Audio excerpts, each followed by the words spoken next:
कमला की बहू साक्षी और बेटे की शादी को 4 साल हो गए थे। साक्षी ने सारे घर की जिम्मेदारी बड़े अच्छे से संभाल ली थी। साक्षी का मायका उसके ससुराल के पास ही में था। उसके पिताजी की मौत कई साल पहले ही हो चुकी थी। उसके घर में उसकी माँ और भाई ही थे, इसलिए उसे अपनी माँ की फिक्र लगी रहती थी। पर यह बात उसकी सास कमला को बिल्कुल भी पसंद नहीं थी। अरे ये क्या साक्षी बहू, इस बार भी तुम्हारी माँ ने यही मिठाई भेज दी? मुझे ये मिठाई बिल्कुल पसंद नहीं। माँ जी, इस बार तो उन्होंने आपकी पसंद की चीज़ें ही भेजी हैं। ठीक है, चलो रख लो, जो है सो है अब। और माँ जी, ये बिस्किट आरती दीदी के ससुराल से आए थे, उन्होंने पूजा रखवाई थी तो भिजवाए हैं। अरे वाह, देखो तो ज़रा, आहा कितने अच्छे बिस्किट है, क्या सुगंध आ रही है इनमें से। क्या माँ, बाजार में 50-50 रुपए में बिकते हैं और तुम्हें ये अच्छे लग रहे हैं? अभी तो तुम इन मिठाइयों को देखकर मुंह बना रही थी, जो कि इतनी ताज़ा और स्वादिष्ट है, और इन सूखे बिस्किट की तारीफ कर रही हो। तू नहीं समझेगा, बेटी के ससुराल से जो भी आए उसे सर आंखों पर रखना चाहिए, आखिर वो हमारे समधी समधन है बेटा। तुम और तुम्हारी सोच, कुछ नहीं हो सकता इसका माँ। कमला का बर्ताव दोनों समधन की तरफ अलग सा था। एक तरफ बेटी की सास को वो कुछ समझती नहीं थी और बेटी की सास को कुछ ज़्यादा ही तवज्जो देती थी, और कई बार इसी चक्र में दोनों के बीच भेदभाव कर देती थी। माँ जी, कल भजन समारोह के लिए मेहमानों की लिस्ट बना दी है, आप एक बार देख लीजिए ना। हाँ, ला, आरती की सास का नाम लिख दिया है ना, उन्हें स्पेशल कार्ड भेजेंगे, फ़ोन भी करेंगे, और रोहन को बोलना कि उन्हें शाम को लेने भी जाए, ठीक है? उनके स्वागत में कोई कमी नहीं रहनी चाहिए। जी माँ जी, मैं सोच रही थी अगर आप बस एक बार मेरी माँ को भी कॉल कर लेती, बस 2 शब्द उन्हें भी कहती थी तो उन्हें अच्छा लगता। अरे अब उन्हें क्या फ़ोन करना, तूने बता तो दिया होगा उन्हें, यहीं पास में तो है, आ जाएंगी खुद। पर माँ जी वो... अब ज़्यादा ना बहस ना कर बहू, बहुत से काम पड़े हैं। कल आरती की सास आ रही है, उनके लिए तोहफे भी तो निकालने हैं अलमारी से। तो चल, मैं अलमारी साफ करके आती हूँ। साक्षी सब कुछ देखकर भी चुप थी, क्योंकि उसके हाथ में कुछ था भी कहाँ। वो जाकर अलमारी खोलती है और कई सारी साड़ियाँ, मिठाई के डब्बे और तोहफे निकालती है, और दूसरे कमरे से उसकी सास आती है। ये हुई ना बात। अब देख बहू, ये 2 साड़ियाँ महंगी वाली, ये 4 मिठाई के डिब्बे, 2 सूखे मेवे के डिब्बे, और ये तोहफे अलग से रख ले। ये कल आरती की सास को देंगे, ठीक है? ठीक है माँ जी। और मेरी सास के लिए क्या तोहफा है माँ? वो भी तो कल आ रही है भजन समारोह में। हाँ, उन्हें भी देंगे, क्यों नहीं देंगे। बहू ये साड़ी दे दे उन्हें, बाजार से ना बर्फ़ी लेके आना, ठीक है? अब तो खुश है ना तू? ये साड़ी हमारी काम वाली भी ना ले माँ, और आप मेरी सास को दे रही हैं। रखिए अपने पास। साक्षी, कोई ज़रूरत नहीं उन्हें ये देने की, हम उनके लिए एक नई साड़ी ले आएंगे। अरे क्या ज़रूरत है नई साड़ी देने की, समधन को कोई इतना सब देता है क्या? रोहन देख, अब ज़्यादा उड़ने की ज़रूरत नहीं है, समझा? अपने बेटे के समझाने के बाद भी कमला को कहाँ कुछ समझ आने वाला था।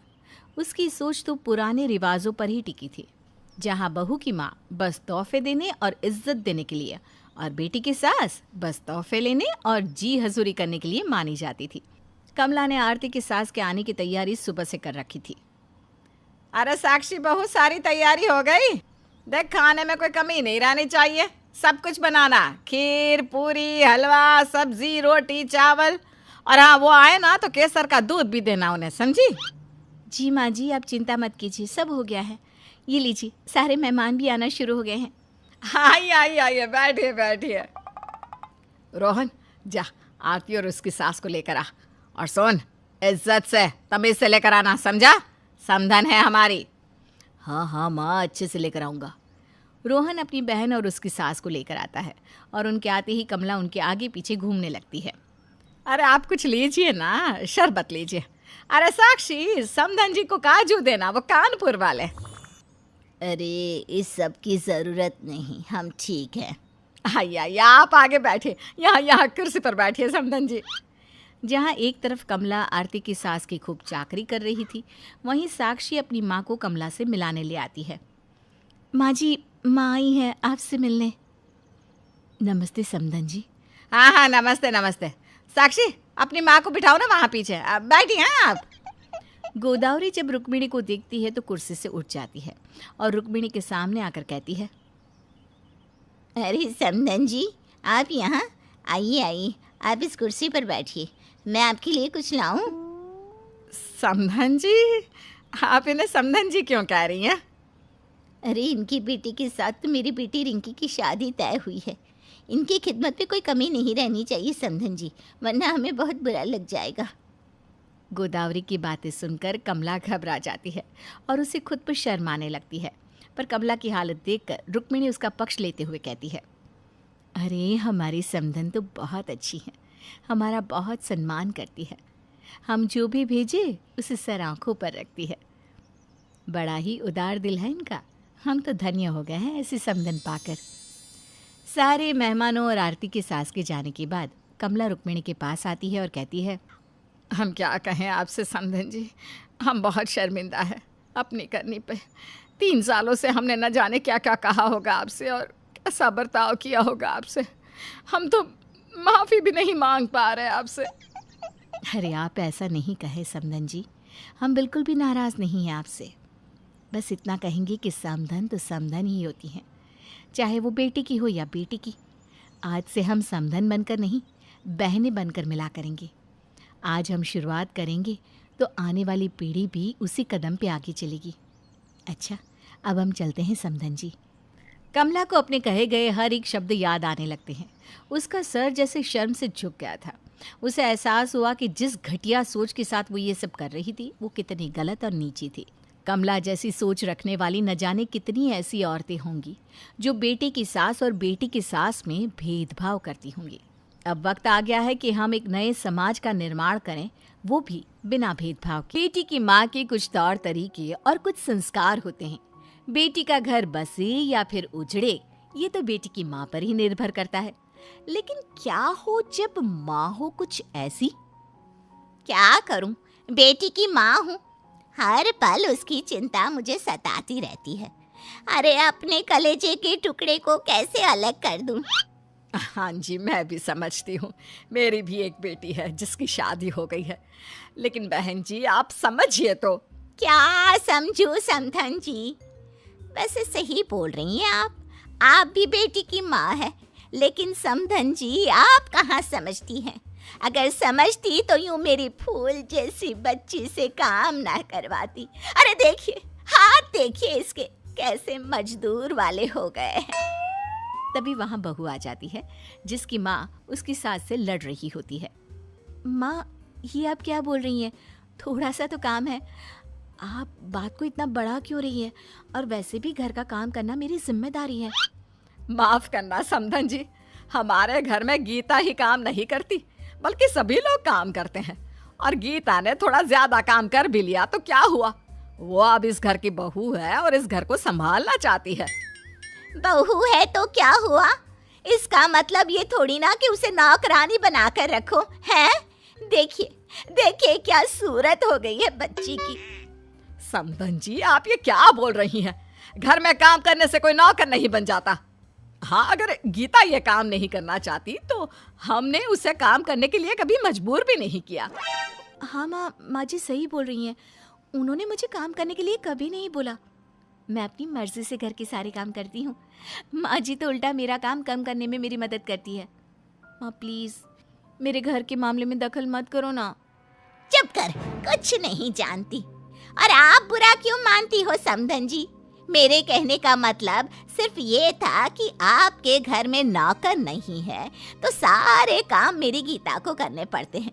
अरे देखिए बेचारी के हाथ कैसे हो गए हैं घर के काम कर करके।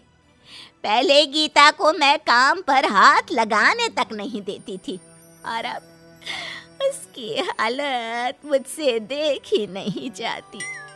माँ बस करिए ना और मेरे साथ अंदर चलिए, वहाँ बात करते हैं। अगले दिन पार्टी में आस पड़ोस के लोगों से, और वो देखो गीता लोग भी आ गए हैं। गीता और गीता की सास तो आ गई, लेकिन ये तुम्हारी माँ कहाँ रह गई? मैं भी आ गई। मैंने कहाँ जाना है जी? लो आ गई गीता की माँ। अरे वाह तुम्हारी साड़ी तो बहुत सुंदर लग रही है, लगता है बहुत महंगी है। महंगी क्यों ना हो, ये साड़ी मेरी गीता ने मेरे लिए पसंद की थी और कहा था, माँ आप इस साड़ी में खूब जचेगी। बेटी है ना मेरी, बहुत ख्याल रखती है मेरा। अरे गीता को महंगी साड़ी पसंद है, हमें तो लगा था गीता को सिंपल साड़ियाँ ज़्यादा पसंद है, इसलिए वो ज़्यादातर ऐसी साड़ियाँ पहनती हैं। नहीं नहीं, साड़ियाँ मुझे बहुत पसंद है, लेकिन भारी साड़ियाँ मैं ज़्यादा पहनना पसंद नहीं करती। हाँ, और वैसे भी साड़ी ही तो है। समधन जी, आप तो ऐसा ही कहेंगी, क्योंकि सारा पैसा तो आप अपने लिए अच्छी साड़ी खरीदने में लगा देती हैं, तो मेरी बेटी के लिए कहाँ बचता होगा। वैसे भी देखिए कितना एडजस्ट कर रही है वो आप लोगों के घर। माँ अब फिर शुरू हो गई। सिंपल साड़ियाँ गर्लिश लुक देती हैं और हैवी में मैं अम्मा या बड़ी औरत जैसी दिखती हूँ। चुप कर, क्या मैं झूठ बोल रही हूँ? हैं? आप खुद ही देख लीजिए मेरी समधन की साड़ी, देखिए जरा, और एक नजर मेरी बेटी की साड़ी पे डालिए और फिर बताइए आप खुद। हाँ, बोल तो आप सही रही हैं। सास की साड़ी बहू की साड़ी से ज़्यादा महंगी है। ये तो भाई ठीक नहीं है। क्यों? क्या ठीक नहीं है? माँ जी आप प्लीज इन लोगों की बात का बुरा ना मानिएगा। देख लिया, अब तो मानते हो ना कि मैं झूठ नहीं बोल रही। जब तक मेरी बेटी मेरे साथ थी वो महंगे और ब्रांडेड कपड़े पहनती थी, और शादी के बाद की हालत तो आपके सामने ही है। बेचारी की क्या जिंदगी बनाकर रख दी है समधन जी ने। ऐसे ही गीता की माँ हर जगह हर समय गीता की सास की बेइज्जती और उनके साथ बदतमीजी करती ही रहती है। लेकिन एक दिन, आप हमारा दिया हुआ कोई तोहफा क्यों नहीं लेती? क्या आपको मेरी बच्ची को परेशान करने में मजा आता है? समधन जी माफ करें, लेकिन इतना महंगा तोहफा हम नहीं रख सकते। हमारा इरादा गीता को तंग करना नहीं है। हम भला गीता को परेशान क्यों करेंगे? वो बहू है इस घर की, बीवी है मेरे बेटे की। यही तो बहुत बड़ी प्रॉब्लम है कि वो आपके इस फटीचर से घर में रहती है आपकी बहू बनकर। न तो यहाँ एसी, न वॉशिंग मशीन, और ना ही एक अच्छी कार जिसमें बैठकर मेरी बेटी आराम से यहाँ वहाँ आ जा सके। इस घर में मेरी बेटी को सिर्फ दर्द और एडजस्टमेंट ही मिलेगा, उसे कुछ भी उसकी पसंद का नहीं मिलेगा। समधन जी, हम अपनी तरफ से पूरी कोशिश करते हैं कि बहू को कभी किसी चीज की कमी ना हो और वो हमारे साथ खुश रहे। आपकी हरकतों से हमें सच में बहुत दुख होता है। दुख माय फुट! वो इस घर में हर चीज को लेकर एडजस्ट कर रही है, तो क्या वो खुश होगी? आप लोग उसे खुश रहने देंगे तभी वो खुश रहेगी ना, और आपको होता है दुख। माँ अब बस करो, बहुत हुआ। आपको कुछ भी पता नहीं है और आप बस बोले ही जा रही हो। आप क्या जानो फैमिली कैसी होती है, आपको कैसे पता चलेगा? आपने आधे से ज्यादा वक्त तो अपने करियर को दिया है। तुम्हें क्या लगता है वो सब मैंने किसके लिए किया? अपने लिए? नहीं, तुम्हारे लिए बेटा, ताकि तुम्हें कभी किसी चीज की कमी ना हो, ताकि लोग तुम्हें नीचे ना देखें। लेकिन माँ, मुझे उस वक्त पैसों की नहीं, आपकी जरूरत थी। जब जब मुझे आपकी जरूरत पड़ी आप मेरे साथ कभी नहीं रही। क्यों आपके लिए आपके काम से ज्यादा जरूरी कुछ नहीं था? आपके बच्चे भी नहीं। तो फिर ये बहाना मारना तो छोड़ दीजिए कि आपने वो सब मेरे लिए किया। असल बात तो ये है कि वो सब आपने केवल अपने लिए किया। पता नहीं इन लोगों ने क्या पट्टी पढ़ा दी है मेरी बेटी को। अब ये भी इन मिडिल क्लास लोगों की तरह ही बात कर रही है। बहू का गुस्सा माँ के प्रति फूट पड़ता है और फिर वो जो शुरू होती है। बंद कीजिए बात बात पर माँ जी की। आप उनकी इज्जत नहीं कर सकती तो कम से कम उनकी बेइज्जती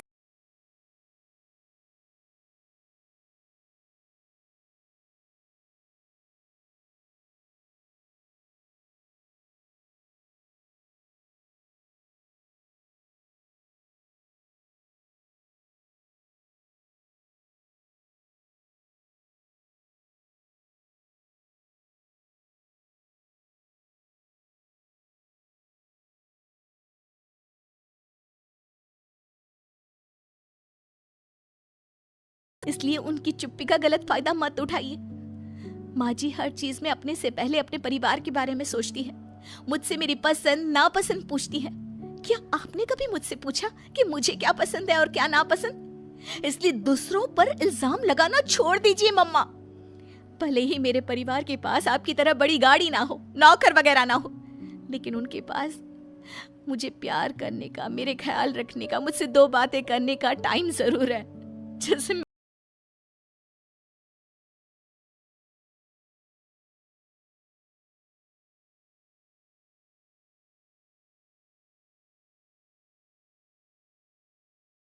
माँ से। नहीं नहीं समधन जी, वो सही कह रही है। मुझे माफ करें, मुझे मेरी गलती का एहसास हो गया है।